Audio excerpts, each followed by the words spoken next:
Assalamualaikum warahmatullahi wabarakatuh. Yang terhormat Bu Mara dan teman-teman sekalian yang saya sayangi. Perkenalkan, nama saya Wahyu Pamuji, akan memaparkan hasil kerja saya dari tugas astrologi Jawa yang membahas tentang kalender Saka dan kalender Hijriah.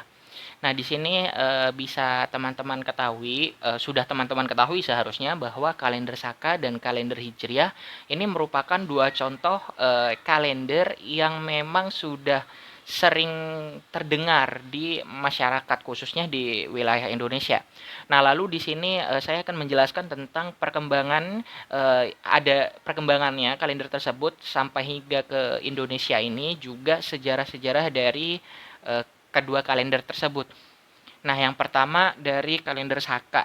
Kalender Saka ini sendiri berasal dari India dan menggunakan sistem perhitungan matahari.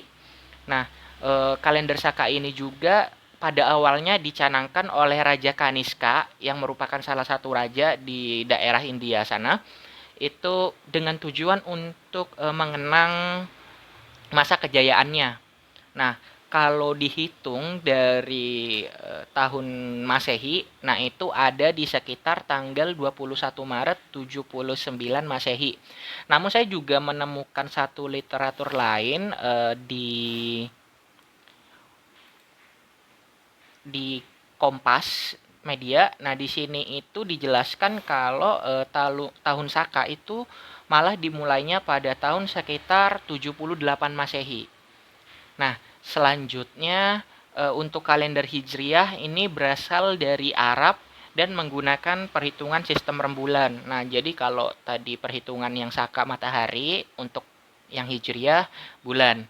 Nah, tahun Hijriah ini dimulai satu Hijriahnya itu momennya pada saat Nabi Muhammad SAW melakukan hijrah dari Mekah ke Madinah.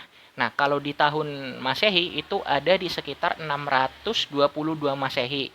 Dan kembali saya juga menemukan satu literatur lain yang menjelaskan bahwa ini malah terjadi di sekitar 638 Masehi. Nah, ini ada jarak 12 tahun lamanya. Nah, dan untuk sampai sekarang saya masih mencari tahu mana literatur yang benar. Dan untuk nih perbedaannya di sini, jadi untuk perkembangannya kalender Saka memiliki beberapa perbedaan atau varian nama di setiap bulan.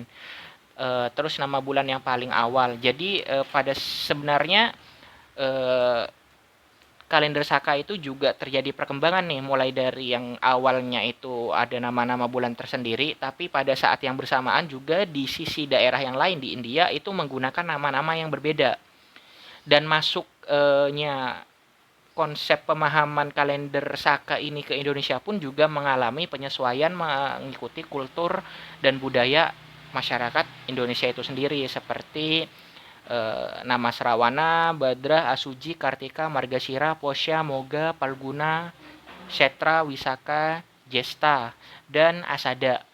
Nah, terus perbedaannya dari kalender Saka yang ada di India dengan kalender Saka yang digunakan pada masyarakat Hindu Jawa di Indonesia ini, yang pertama adalah tahun Saka di Indonesia yang Hindu Jawa ini bermula pada bulan Juli. Jadi naik apa tahun barunya itu malah ada di bulan Juli. Sedangkan kalau di India itu berawal pada bulan Maret.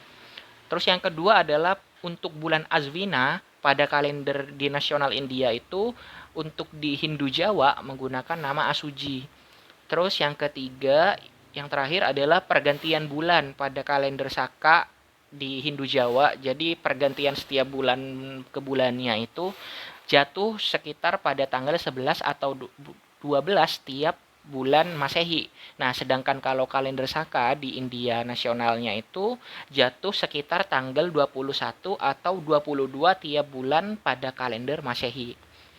Nah, berlanjut ke kalender Hijriyah di sini sama juga, jadi perkembangannya pas masuk juga ke Indonesia mengalami penyesuaian-penyesuaian budaya dan kultur yang sesuai dengan yang dianut dengan masyarakat Jawa khususnya. Nah, di sini tapi kebanyakan sebenarnya kalender Hijriah ini relatif sama dengan kalender Hijriah yang pada awalnya. Cuman untuk kalender Hijriah di Indonesia ini dikenal dengan nama kalender Jawa yang diusung atau dicanangkan oleh Sultan Agung pada saat itu. Nah, perbedaan yang mencolok dari kedua kalender Jawa dengan kalender Hijriah yang asli adalah nama-nama bulan yang digunakan itu menggunakan nama-nama dari Jawa itu sendiri. Cuman memang banyak sekali contoh-contoh di nama bulan itu masih menggunakan nama-nama bulan di kalender Hijriah. Terus yang selanjutnya juga eh, ter- terdapat perbedaan waktu kurub. Nah, di dalam kalender Hijriah itu terdapat 7 kurub.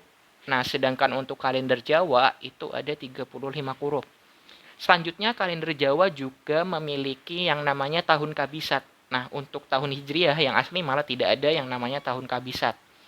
Selanjutnya juga kalender Jawa memiliki siklus daur kecil dan daur besar. Nah, sedangkan kalender Hijriah itu tidak mengenal yang adanya siklus daur. Hanya yang mengenalnya bukan tidak mengenal, hanya ada satu daur yaitu setiap 30 tahun. Selanjutnya yang terakhir adalah kalender Jawa memiliki penamaan nama tahun dan penamaan nama windu. Jadi setiap tahunnya kalender Jawa itu pasti ada nama tahunnya, mungkin tahun Sapon, tahun apa kayak gitu kan. Tapi kalau kalender Hijriah itu tidak mengenal yang namanya penyebutan istilah nama tahun. Jadi ya misal 1422